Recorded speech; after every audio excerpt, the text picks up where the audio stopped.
आपका वर्षा किती येतात त्याचा तीळ मात्र त्यात न करतात आणि त्या बिचाऱ्या जीवा ठार मारतात. निजरा माणूस का म्हणतात बेकसून प्राण्याचा का पूर्ण काय बघा सर्व सारखे प्राणी आणि धम्मासाठी आपाळा आधी न जाणाऱ्या म्हणे शिक्का पदम आधी न जाणारे म्हणजे चोरी करून आधी न जीवन चोराचे आधी झालकट असते चोर धरिता कमरा त्याच्या लाटावरचे हे पाहून जग त्या चोरास असते चोर विचारा शेवटी दुकाने रडत बसते तिरस्कार चोराचा सर्वच लोक करीत मिथ्या बदमाश म्हणून त्यास मारी दुर्बुद्धी चोरीची होऊ नये कुणाची कदा हाच विवेक आपला असावा सदा. मग कामेश्वरीचे चारा वेर म्हणे चित्ता पदम कामवासने चारी पडून या विचारी माणसाचं नीच आणि बुरा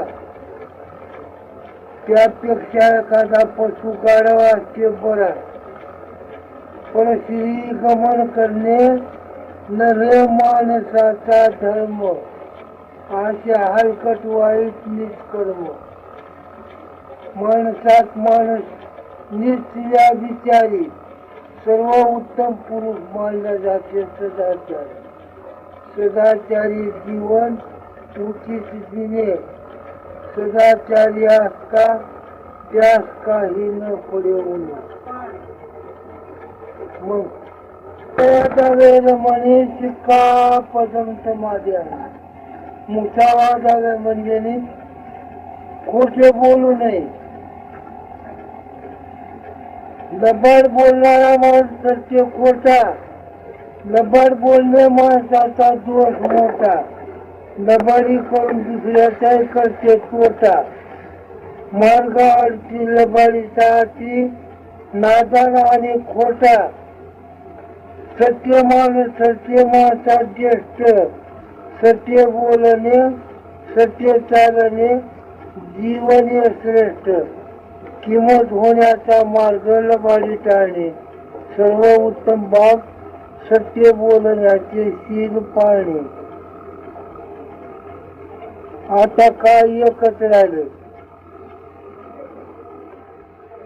तुला मेरे मध्य प्रमाद ठाणा वेळ म्हणे शिक्का पदम समाधी आली सुरा म्हणजे दारू पिवणे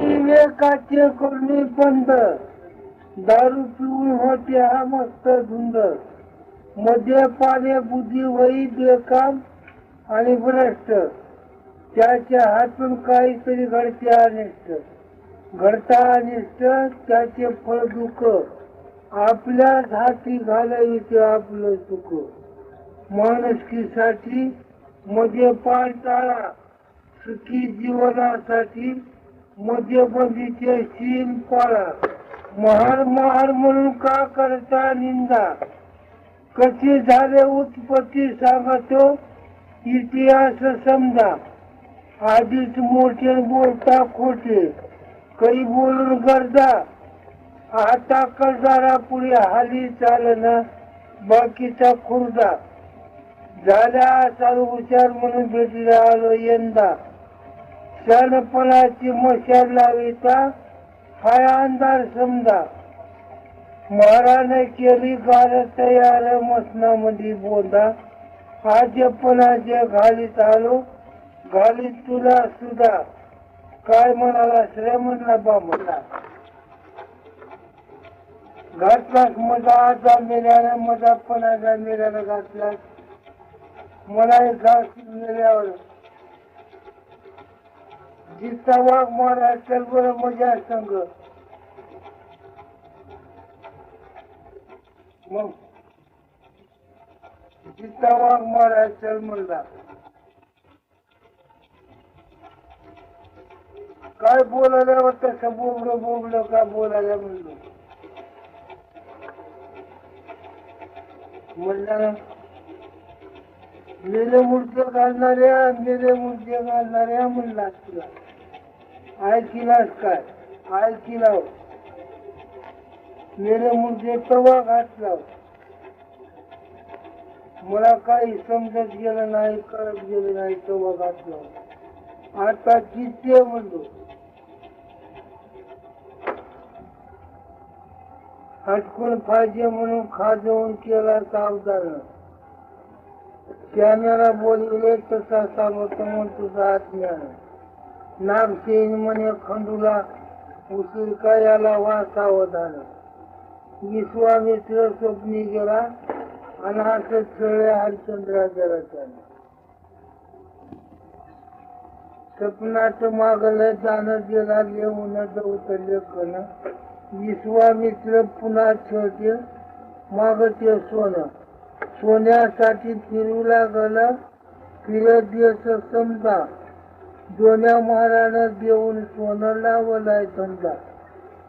शेती सावकार पाटील पांडे होते दुकानदार. कोणी घ्यायला बोललं फुकटणार. दोन्या महाराला दिलाय सोनं त्याचा उपकार. पाटील वताई तुम्हार तवाबी. महात्माजीला जीवदान दिलाय ती आंबेडकर. एकवीस दिवसाचा उपास धरून पडलाय धरणीवर. एवढं त्याच्या स्त्री भीमापुरी पसरते पदर. मधी येऊ दे दया भीमराया. बहीण मी तुझी बाबाला दिला सैन ठाव कसं नाही. कलम आहे ताजी त्याच्या आयत्या काळजावर करता कारभार.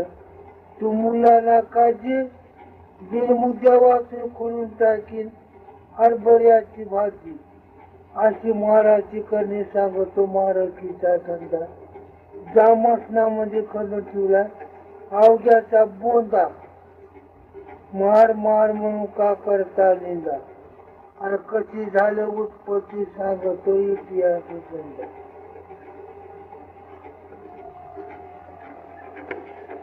सांगतो पिंडाची. पिंडामध्ये 4 वर्ण उत्पत्ती जगाची. कमरापासून वरी वाटणे 3 जणाची. ब्रह्म वैश्य खेतियाची. कमरापासून खाली सत्ता हाय त्या महाराची. कमरापासून तर सारा महारोडा जन्मभूमी तुमची. महारोड्यामध्ये जन्मशनी ओळख नाही त्याची. जन्म घेता त्याला निंदिता दुनिया बैमालाची. बैमालाला सहस्र बुद्धी न्याय नीती कैची. अरे कमर खाली लिंगस्थान उत्पत्ती जगाची. ब्रह्मवैश्य खेतरीन पायावरी घेतली गरजे. सोमवंशात महाराज जन्मले सांगतो इस्तार मुळापासून. सोमवंशाचे कृष्ण पांडव होते गडे दादा. मग तू कुण्या वंशाचा कोण काढपता समजा. बोलाचाच भातन बोलाची होत नाही पोळी. वाघ माराया तुम्ही निघाल्या दारूना गोळी. नागशेन नागशेन महादू शेरबा करते शेतकीचा धंदा. सोमवंशात महाराज जन्मले हाज्यामध्ये पैदा. घडते नवलच काही काही. भीमगडावरी इथं आले कसे बाई. पंचरंगी ध्वजा हाती नागशैन म्हणते. दयाळूजी रत्न साथीला राहते. चिंतोरे नागुराव धन्यते अध्यक्ष. तुकाराम अशोकानं कष्ट केले नाही. भीमगडावरी आले कसे वय. पियाला नव्हतं पाणी भयानक माळरानं. भीममळा झोपविला चारी खेड्याच्या लोकाला. फुलानं सुगंधलं वाळलेलं रान त्या मळ्यात फुलं फळ माणुसकीची बागशाही भीमगडावर इथं आले कसे बाई. छाती ठोकून दंड ठोकून चारी खेड्याच्या लोकांना माळावरील रोड नेला मोठ्या हिंमतीनं. मोटर गाड्या चालू झाल्या किती एक वाहन. कवी निवर्तीच्या संग किती लोक पायी पायी भीमगडावरी आले कसे बाई. हा जय बुद्ध भगवान जग कल्याणासाठी केलाय त्याग महान. जय जय बुद्ध भगवान. कपिल वस्तू नगरीचा राजा सुदोधन पिता महामायावती आई शाक्य कुल भाग्यवान. जय जय बुद्ध भगवान. वैशाख पौर्णिमेला जन्मालुंबिनी वनात झाला आनंदी आनंद हर्षवर थोर मान. जय जय बुद्ध भगवान. भविष्यकाराने भविष्य सांगितले सुदोधन पित्याला सम्राट राजा किंवा संन्यासी होईल ठेवा ध्यान. जय जय बुद्ध भगवान. दुःख होणार नाही अशी अवस्था सुदोधनानं केली. बोलविला साच्या सैनिका